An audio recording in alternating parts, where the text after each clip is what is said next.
Maligayang pagdating sa Emisarios Unidos da Luz Channel. Kung natutuwa ka sa kwentong ito ng malapit ng mamatay, pag-isipang bigyan ito ng like at mag-subscribe sa channel. Ngayon magsimula tayo sa kwento. Lumaki ako sa isang mapagmahal na pamilya, nagkaroon ako ng napakagandang pagkabata. Naaalala ko noong bata pa ako na ang mundo ay tila mahiwaga sa akin habang tinitingnan ko ang lahat ng may pagkamausisa, pagpapahalaga, at pagkahumaling. Gayunpaman, ang county kung saan ako lumaki ay isa sa pinakamahirap sa bahaging iyon ng bansa at mayroon itong kasaysayan ng pag-igting sa lahi. Ito ay isang county kung saan ang tensyon sa lahi ay pinananatiling buhay at pinalalapan ng mga matagal ng sama ng loob at hindi nalutas na mga alitan na naudlot pagkatapos ng mga salungatan na nag-udyok sa pamamagitan ng paggamit ng retorika at hyperbole na naghahangad na palakihin ang pagkakaiba sa pagitan ng mga puting tao at mga tao ng kulay. Ang kontrobersyal na kasaysayan ng aming komunidad ay ibinunyag sa akin ng mga miyembro ng aking pamilya o ng aking mga kasamahan sa tuwing naaalala nila ang masakit na kasaysayang iyon sa mga pampublikong pagtitipon ng mga puting supremacists o kahit na sa mga pagsasalaysay ng pamilya at personal na kasaysayan, at hindi ito nangyari noon.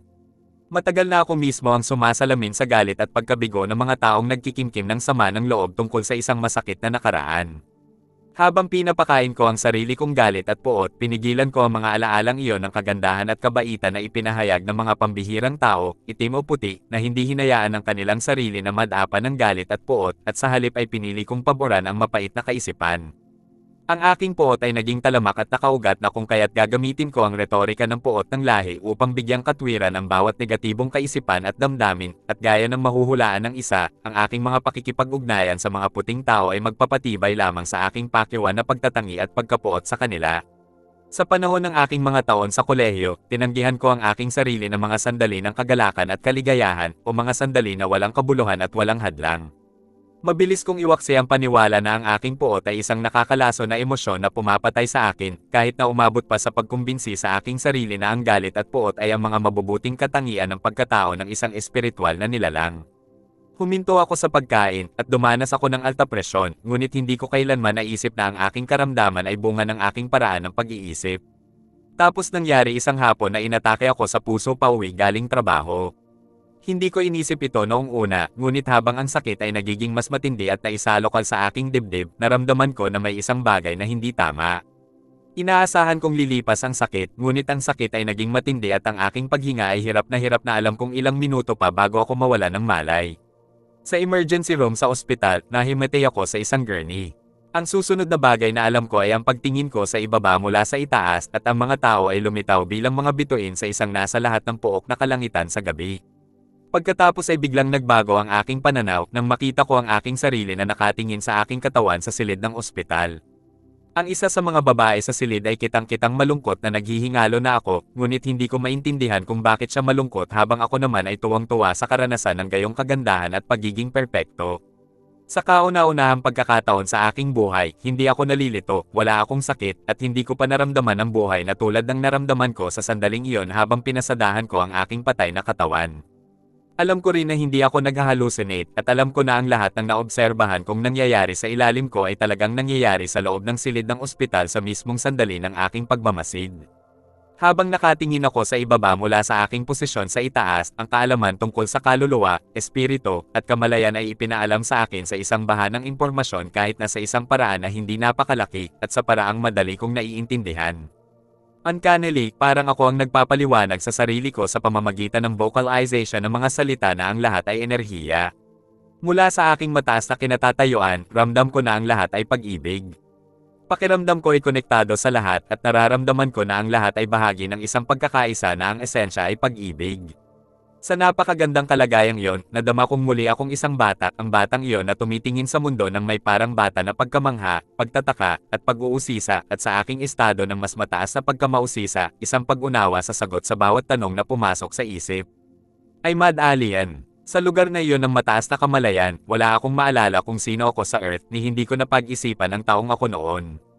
Itinoon ko ang aking pansin sa itaas sandali, at biglang nalaman na ako ay agad na nag-teleport sa isang lugar sa kalawakan. Mula sa lugar na iyon, namulat ako sa ilaw sa itaas at sa aking kanan at sa emergency room ng ospital pababa at sa kaliwa ko. Sa kalawakan na iyon, napagmasdan ko ang isang rehiyon na bumubuo ng bituin sa unahan ko at ang walang laman sa ilalim ko. Lahat ng bagay sa kalawakan ay kahanga-hanga at himala para sa akin, at habang itinoon ko ang aking tingin sa iba't ibang bagay sa kalangitan sa pagkamangha at pagkahumaling, nalaman ko na ang espasyo mismo at lahat ng nasa loob nito ay pag-ibig. Habang nililinis ko ang mga patong ng pagkakakilanlan sa sarili na nahuhulog sa ilusyon, napagtanto ko na ako ang mismong universo o na ang universo sa kabuuan nito ay ako, at ramdam ko ang pagmamahal na iyon, na binalot ako ng universo.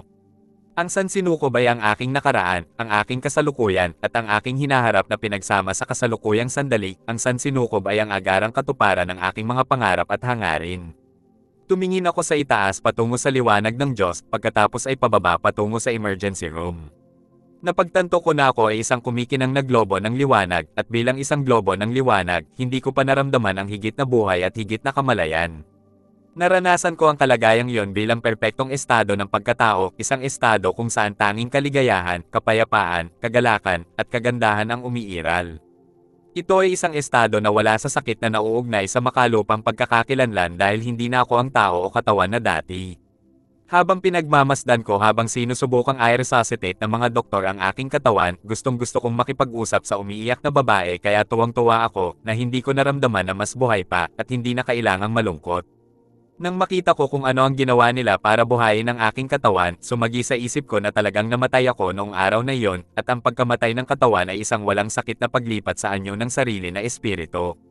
Pagkatapos bumalik sa aking pisikal na pag-iral, bumalik ako na may napakataas na kakayahan sa empatiya, at sa pamamagitan ng mas mataas na kamalayan na iyon ay nagsimula akong makipag-ugnayan sa mga taong may mapagbiyayang puso. Nagsimula rin akong magtrabaho ng may mas magaan na puso habang inilalagay ko ang mga taon ng matuwid na galit at puot sa likod ko. Ang karanasang iyon sa labas ng katawan ay nagpaunawa sa akin kung gaano kalakas ang impluwensya ng aking mga iniisip at damdamin sa aking pananaw, at naging masigasig ako na huwag pakainin ang mga kaisipan at emosyong iyon na alam kong hindi nagsisilbi sa aking pinakamataas na kabutihan. Ang karanasan ay nagbigay sa akin ng lakas ng loob na aminin kung kailan ako ang may kasalanan, at managot sa aking inis at galit. Ang aking karanasan sa daigdig ng espiritu ay nagbigay sa akin ng pagpapahalaga sa pagpapanatiling kalmado ng pag-iisip at isang pakiramdam ng detachment, lalo na sa mga oras na nadama kong ang aking galit ay pinakamakatwiran, kung hindi para sa kalusugan ng aking pisikal na katawan, ngunit para sa pagpapanatili ng aking pakiramdam ng kapayapaan at least. Hindi ibig sabihin na hindi ako nakakaranas ng mga sandali ng kawalan ng pag-asa, ngunit mula noong NDE, hindi ko nakikita ang aking sarili bilang isang walang magawang biktima ng mga damdaming iyon, ngunit sa halip bilang isang taong nagpapasya kung papasiyahan sila o hindi. Kung mayroong isang bagay na itinuro sa akin ng karanasan sa espiritual na kaharian, ito ay ang kaligayahan ay nagsisimula kapag ang isang tao ay tunay sa kanyang sarili. At desisyon natin kung tatanggapin natin ang kwento ng ibang tao o ang pangarap ng ibang tao, o hindi bababasa, kung hahayaan nating maimpluwensyahan ng kasaysayan ng ibang tao ang ating realidad, at kailangan ng lakas ng loob para ang isang tao ay maging tunay na totoo sa kanyang sarili, lalo na kapag ang lahat ng tao sa paligid mo ay humihiling sa iyo na maging katulad nila at mag-isip tulad nila, upang tanggapin ang kanilang mga pananaw at tanggapin ang kanilang mga pangarap.